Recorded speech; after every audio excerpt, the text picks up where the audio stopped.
मैं कहूँगा कि मैंने 4 हफ्ते की जो जर्नी की है, मैं पहले जब गया था तो मेरी फ़िज़िकल कंडीशन बहुत ख़राब थी। आपने सब देखा, मैं व्हीलचेयर पे वहाँ पे चल रहा था। 15 दिन हुए थे, मुझे हिप रिप्लेसमेंट सर्जरी हुई थी। बहुत डबल माइंडेड था, कुछ डॉक्टर्स ने कहा जाना चाहिए, नहीं जाना चाहिए, लेकिन उसके बाद भी मैंने जाने का निर्णय किया। मैं थैंक यू कहना चाहूँगा मेकर्स को, जियो सिनेमा को, एंडे मॉल को, जिन्होंने वाईकॉम 18 को, जिन्होंने मेरी मदद की वहाँ पर। और जब मैं घर में गया तो मुझे ऐसा लग रहा था शायद मैं 2 दिन रहूं, हफ्ते भर रहूं, लेकिन 4 हफ्ते वहाँ पर बिता के आया हूँ। बहुत कुछ सीख कर आया हूँ, बहुत कुछ सिखा कर आया हूँ। उम्मीद है कि जो सिखाया है, मेरी सीख लोग याद रखें, अपने अनुभव, मेरे अनुभव का इस्तेमाल करें, और जो मैंने सीखा है वाकई में उसे मैं ज़िंदगी भर याद रखूँगा। जब आप घर से बाहर आ रहे थे तो काफ़ी जगह घर के अंदर लोग रो रहे थे, रणवीर, कटारिया और शिवानी। तो सबसे ज़्यादा इमोशनल अटैचमेंट किसके साथ आपको हुई है? देखिए, मेरे साथ सबके साथ इमोशनल अटैचमेंट है। ऐसा कोई नहीं है जिसको मैं कहूँगा कि मेरा उससे इमोशनल अटैचमेंट नहीं था। सब लोग मेरे पास आते थे, अच्छी बुरी बातें करते थे, अच्छी बुरी बातें सुनते थे, सुनाते थे। हमारा एक रिश्ता था और वो रिश्ता समय के साथ डेवलप हुआ है। एक में ना बड़ा वक्त होता है, एक छत के अंदर रहना, इस डिजिटल युग में ना टीवी देखना, ना फ़ोन आपके पास, हमारे पास है था भी तो वो एक सर्टेन टास्क के लिए था, बाहर वाला के लिए वो फ़ोन दिया गया था। तो ऐसी परिस्थितियों में कोई रह सकता है, हम तो इसके बारे मैं तो इसके बारे में सोच भी नहीं सकता कि बिना टीवी पे न्यूज़ देखे मैं रह भी सकता हूँ या नहीं रह सकता हूँ। लेकिन ये 1 महीने का वक्त हमने साथ में गुजारा है। मुझे ये लगता है कि मैं वहाँ पर ट्रॉफ़ी जीतने नहीं, दिल जीतने गया था।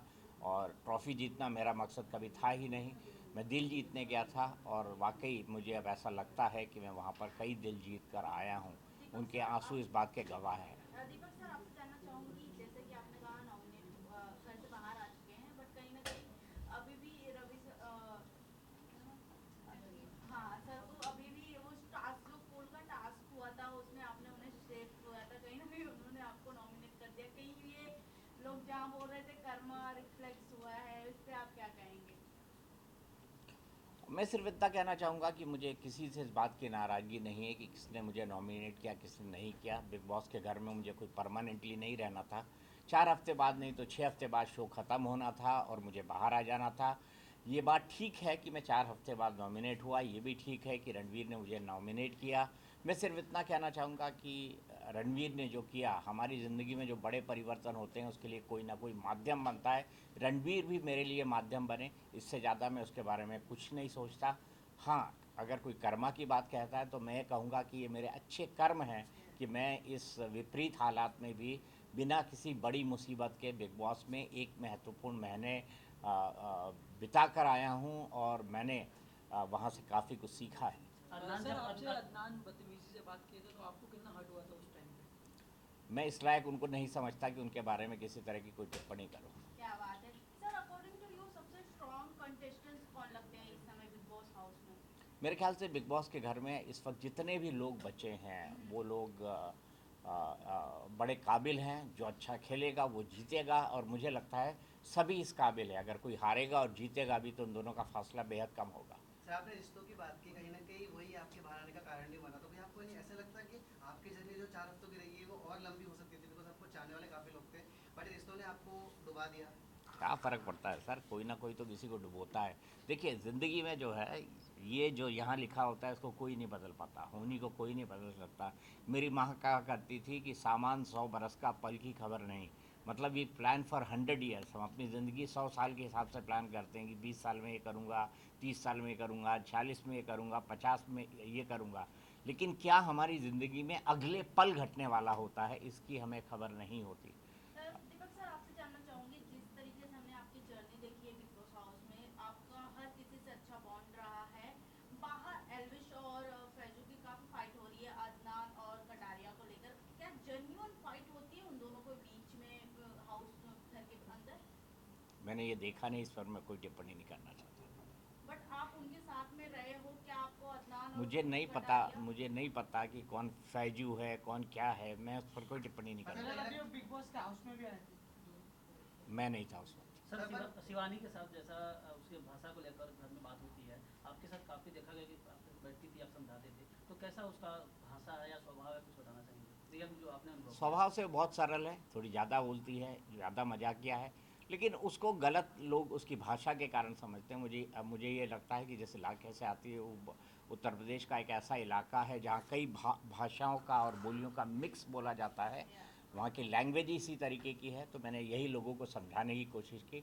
मैंने यही एके को भी बताने की कोशिश की थी वीकेंड का वार में। और मेरा ये मानना है कि शिवानी समय के साथ बदली है, सीखी है, और ये उसकी व्यक्तित्व में भी जल्दी दिखेगा। सर, आप अरमान मलिक फैमिली से भी काफी क्लोज रहे हैं। पायल सबसे पहले घर से निकल गई हैं और कृतिका अभी भी बनी है। ऑडियंस के अकॉर्डिंग देखा जाए तो कृतिका कुछ नहीं कर रही है, पायल सबसे ज्यादा स्ट्रांग बताई जा रही है। आपको क्या लगता है कृतिका और पायल में से कौन सा स्ट्रांग था और किसको घर में रहना ज्यादा डिजर्विंग था?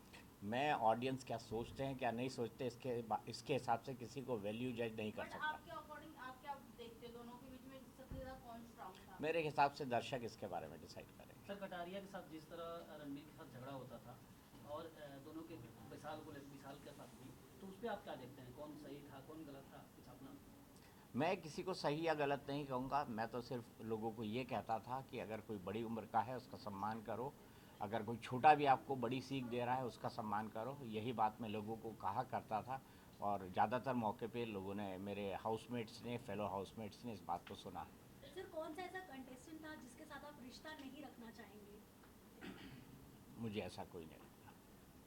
अदनान ने जिस तरह से आपके साथ बिहेव किया, क्या उसके बाद भी आप सारा गिला शिकवा आप भूल जाएंगे? मैं कमेंट कर चुका हूँ कि इसके बारे में कुछ नहीं करना चाहता। सर, क्या आपको ऐसा लगता है कि इस सीजन जो बिग बॉस का जा रहा है वो उसकी क्लैरिटी काफी लो जा रही है, इसकी वजह से बार बार वाइल्ड कार्ड एंट्रीज लानी पड़ रही है, कभी एंग्लिश को बुला रहे, कभी फेसबुक को बुला रहे, फेक कंट्रोवर्सी क्रिएट कर रहे हैं?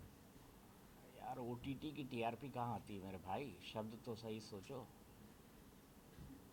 आपने कहा था कि शिवानी से मिलने जाएंगे उसके घर, तो आप जाऊँगा बिल्कुल जाऊँगा। सर, बिग बॉस के बाद आपने मतलब आपके लाइफ में मतलब अभी क्या चेंजेस आए, आप इसके बारे में क्या कहना चाहोगे, या क्या चेंजेस आ सकते हैं, आपको क्या लगता है इसके बारे में? एक दिन में तो मुझे कोई चेंज नहीं दिखा। सर, आपने वेट कितना लूज किया है? क्योंकि बिग बॉस इसीलिए जाना जाता है कि लोग अंदर जाने के बाद वेट तो जरूर लूज कर लेते 4-5 किलो। अभी मैं अपने जो वेट स्केल है उस पर चढ़ा नहीं हूँ, लेकिन वेट मैंने ज़रूर लूज़ किया। सर, आप घर के अंदर थे तो आप फिजिकली फिट नहीं थे, तो कितनी परेशानी हुई आपको और कौन से लोग जो आपको सबसे ज़्यादा हेल्प किया? मुझे हर इंसान ने मदद की जो उस घर के अंदर था, चाहे वो मुझसे बात करता हो ना करता हो, मुझे पसंद करता हो नापसंद करता हो, हर इंसान ने मेरी मदद की है, किसी ना किसी रूप में मदद की है, और मैं सबका बहुत तहे दिल से धन्यवाद करता हूँ। Okay, thank you. Sir, top 3 में कौन हो सकता है आपके हिसाब से? मेरे हिसाब से टॉप 3 में मैं खुद हूँ।